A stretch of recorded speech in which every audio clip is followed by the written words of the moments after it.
Live from WFSB, Connecticut's first choice for news. This is Channel 3 Eyewitness News at 5:30.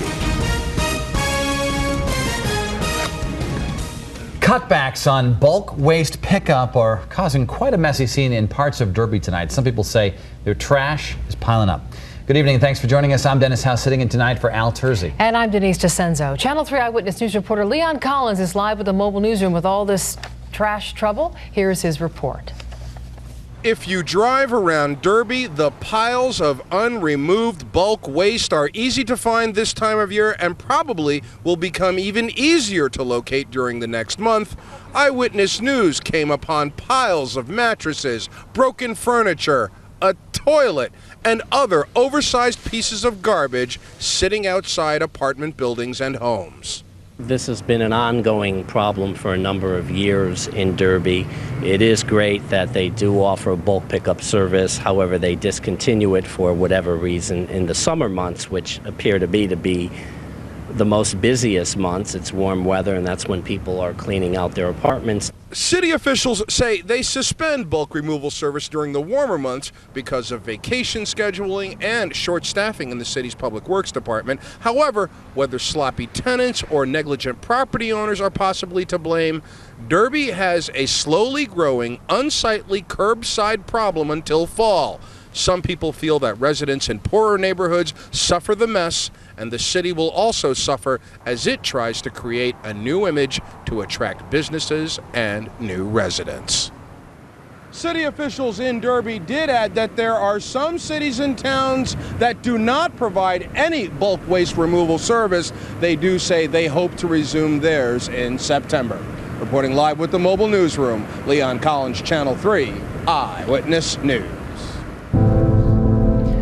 The sole survivor of the deadly home invasion in Cheshire is now out of the hospital. Dr. William Pettit was released this morning before the private funeral services for his wife, Jennifer, and his two daughters. He was released from the hospital one day after New Haven State's Attorney Michael Dearington said that he would seek the death penalty against the suspects, Joshua Komisarjevsky on the left and Stephen Hayes on the right. Well, tonight everyone is still trying to comprehend how such a heinous crime could be carried out. The suspects, Joshua Komisarjevsky and Stephen Hayes, are career criminals, but they didn't have a violent past. So what would make a pair of burglars suddenly murder three people? We asked forensic psychiatrist Dr. Aram Shahab from St. Francis Hospital.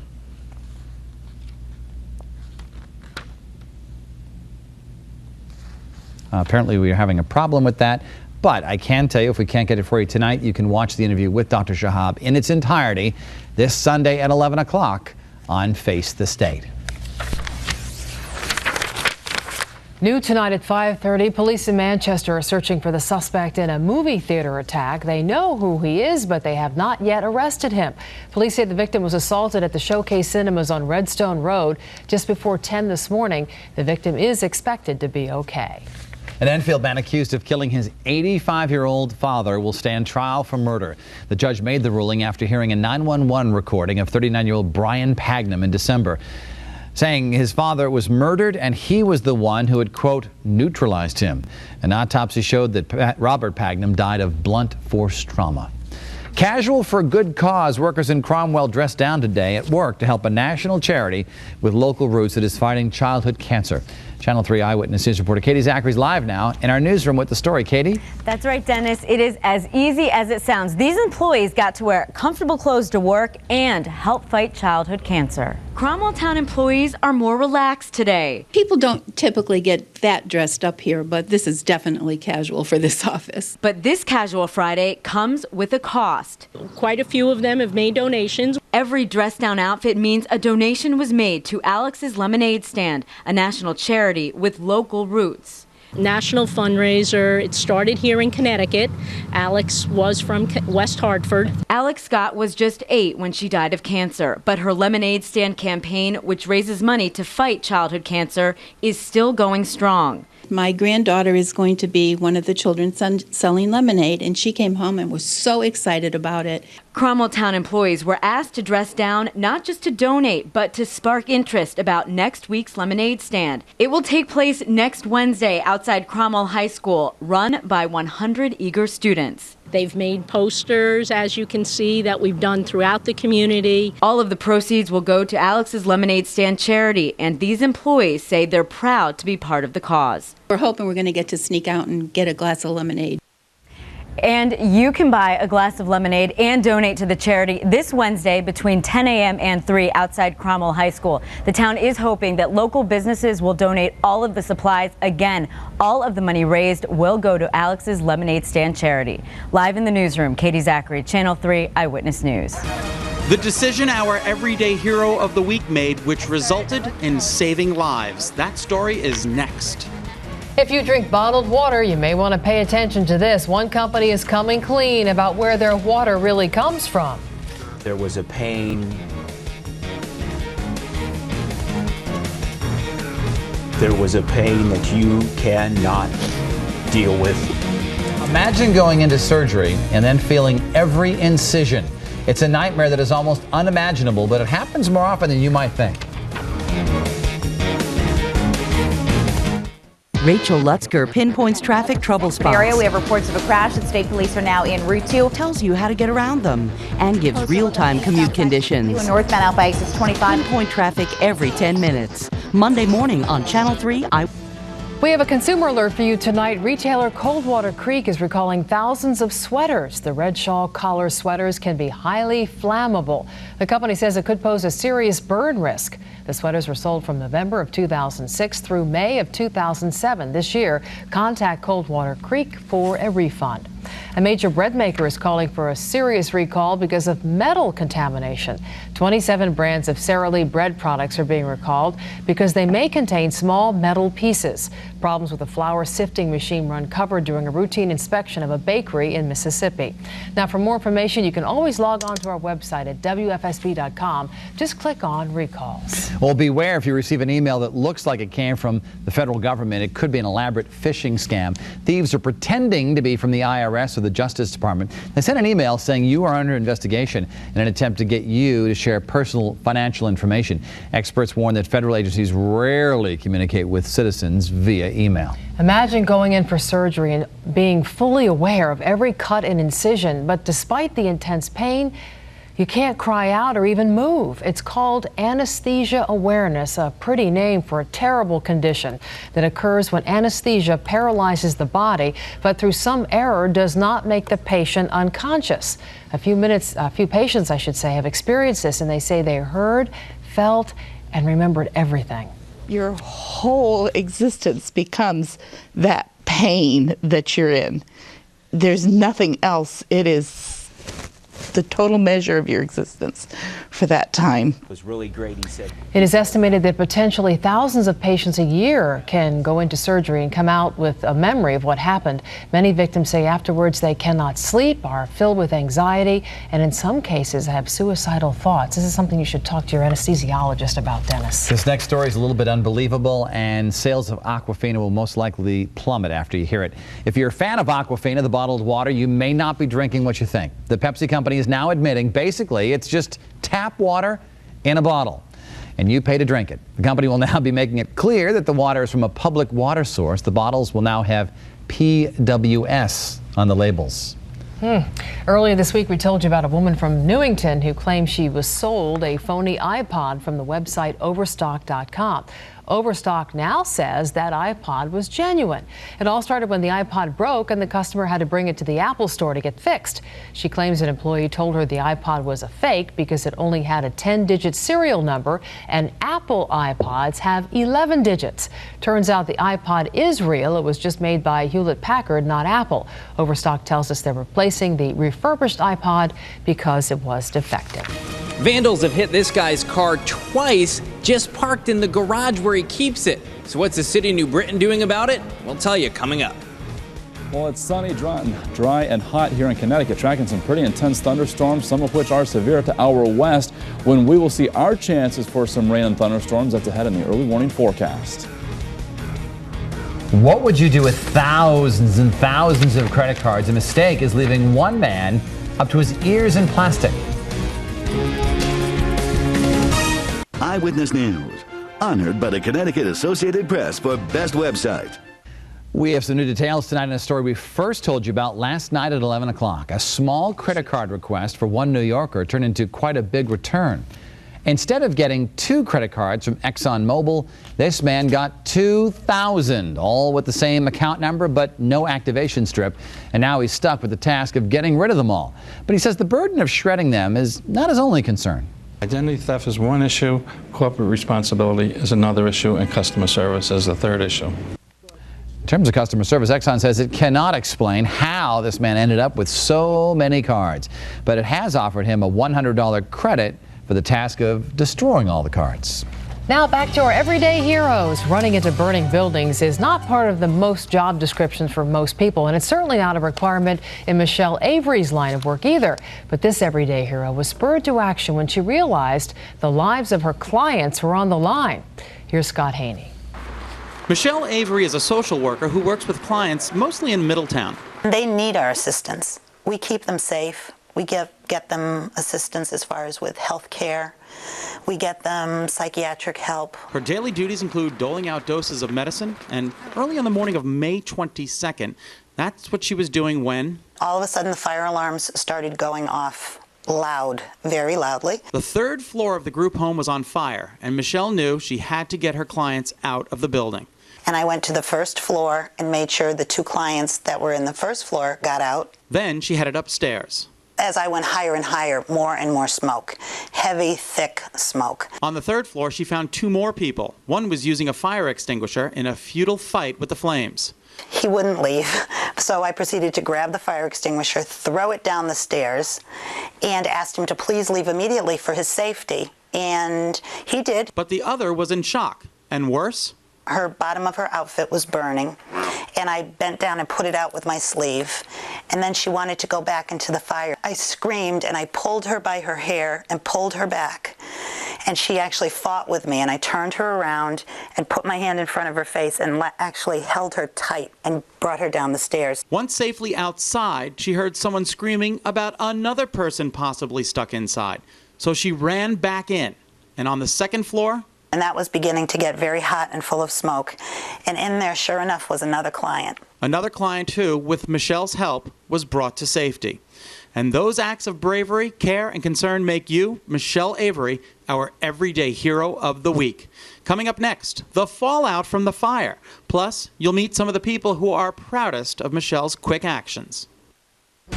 Now, Channel 3 Early Warning Weather, powered by Early Warning Pinpoint Doppler, tracking weather in your town and everywhere in Connecticut. Well, across Connecticut, we are closing out the work week on a fairly tranquil note. We got lots of sunshine. Humidity levels have been creeping up just a little bit. Temperatures basically the same as yesterday, mid to upper 80s across inland Connecticut when it comes to our highs. Cooler along the shoreline, and currently across the state, temperatures basically the same as well. 81 right now in Torrington, 83 in Willimantic, 87 in Windsor Lock, 76 in Groton, and 81 in New Haven. So temperatures starting to fall off just a little bit. And if you have any plans to take you outdoors this evening, I think we'll be okay here in Connecticut. The thunderstorms that we're watching right now are farther off to our west. Here's our early warning pinpoint Doppler showing that we're all good here in Connecticut. But again, we're watching some areas of unsettled weather off to our west. There you can see the thunderstorm activity from upstate New York all the way through eastern Pennsylvania. And looking at the bigger picture, it in fact extends farther to the west. You can see just a whole bunch of unsettled weather, lots of scattered showers and thunderstorms, extends all the way down to the Gulf Coast states. And well, the storm system, once we lose the daylight hours and the daytime heating, then we're going to see these showers and storms diminish a bit. We'll see that with our early warning futurecast. Tomorrow's weather today. Here's 8 o'clock tonight. Notice all this activity down to our southwest basically diminishing as we go through the overnight hours. Then 7 o'clock tomorrow morning, we're going to see with a fairly dry start a chance for some showers and storms, all to redevelop with that daytime heating well in advance of a cold front that's going to be slowly approaching, and then once it gets here, it's going to hang with us for a little while before it makes a slow exit as well. So we're going to see a chance by tomorrow afternoon, evening for some scattered showers and storms. I think the better chance though is going to come on Sunday as the cold front itself gets closer to southern New England, and it's going to basically hang out with us again through the early part of next week. So we're going to transition from dry over the past several days to rather wet. The potential is there for some heavier rain, especially through the second half of the weekend. Overnight tonight, it's going to be muggy and it's going to be quite mild, upper 60s to lower 70s. Tomorrow afternoon, we're going to see temperatures basically near where they were today, mid 80s for inland Connecticut, lower 80s 80s along the shoreline. Planning some time at the beach. May not be the best beach day, especially during the afternoon. You want to keep an eye to the sky.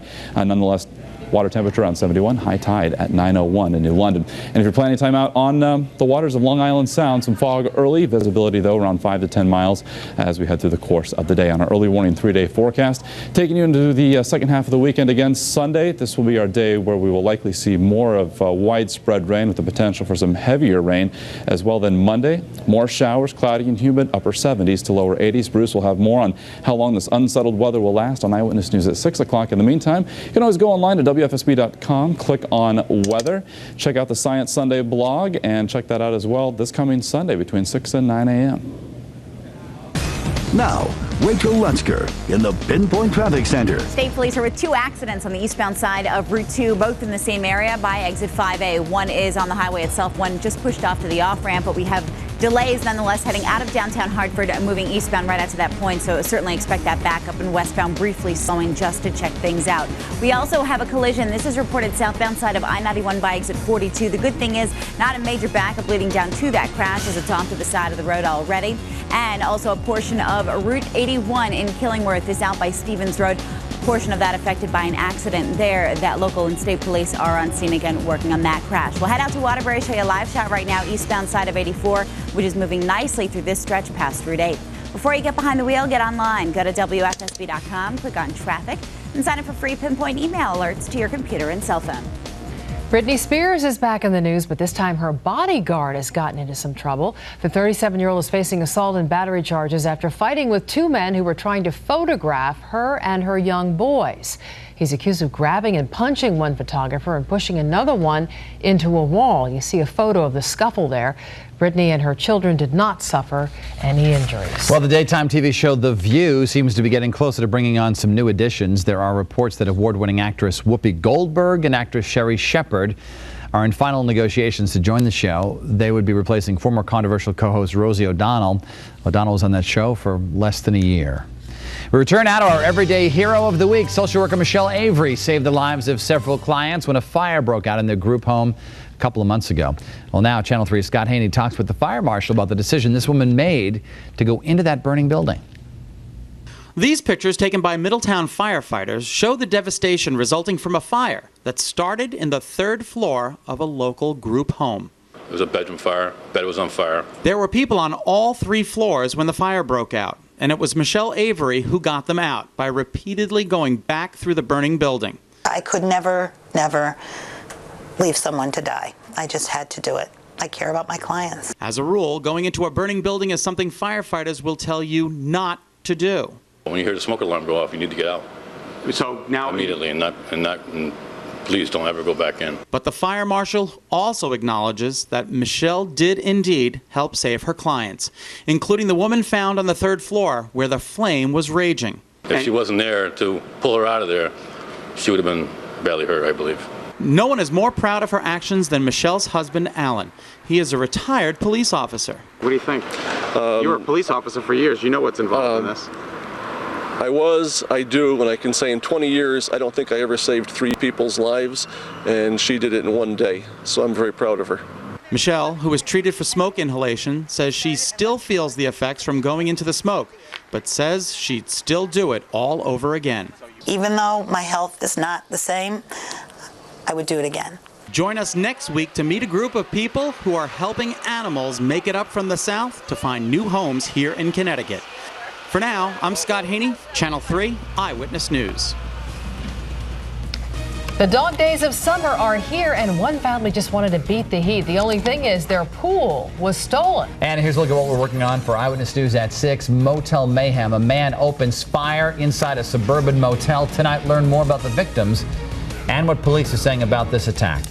And illegal immigrants have been lining up for their ID cards in the Elm City. How more businesses are jumping on the bandwagon for this new plan. Today's Everyday Hero gets a $250 gift certificate courtesy of Pilgrim. What's a top secret mission? Next Oprah. Monday at 4 on Channel 3. Your home for Eyewitness News. We've had some stories about some odd crimes, but this might be the strangest yet. A woman in Paterson, New Jersey walked out into her backyard to find that her swimming pool and all of the water in it had been stolen. When she woke yesterday, there wasn't even a drop of water on the ground. Pool victim says the time frame for that theft was only about 4 hours. Interesting. Someone must have seen something. Yes, that would be a hard thing to sneak out of a yard. People who live in one New Britain housing complex say they are fed up. We told you vandals have been trashing their cars and they've been begging the city for some kind of boost in security. Well, now some action is being taken. Channel 3 Eyewitness News reporter Eric Parker took the mobile newsroom to New Britain for the story. In the parking garage next to the D'Amato Apartments in New Britain, we found this tenant polishing 2 brand new windows on his 1981 K car. Those windows are new because vandals smashed out the old ones. Problems like that have New Britain Mayor Timothy Stewart poised to spend $500,000 for garage security upgrades. New alarm systems, video monitoring, new access controls, and integration with the hotel next door. The move comes after repeated complaints from residents whose cars have been hit over and over. They're happy for the cameras. It's very good. I think it's very good, yeah. You're happy to see the cameras? Yes, yes. Everybody happy. By the time the security system is designed and installed, Mayor Stewart thinks it'll probably be sometime next spring. But for the people who park in this garage, the day can't come soon enough. I think they should have already planned this before. If they already had planned it, then they wouldn't have to worry about it. But in the meantime, patrols have been stepped up. And in the long term, the mayor hopes the vandals will disappear. When people know that there's Big Brother watching, they tend to be a little more kind to the facilities. And residents hope that kindness applies to their cars, too. In New Britain, Eric Parker, Channel 3, Eyewitness News.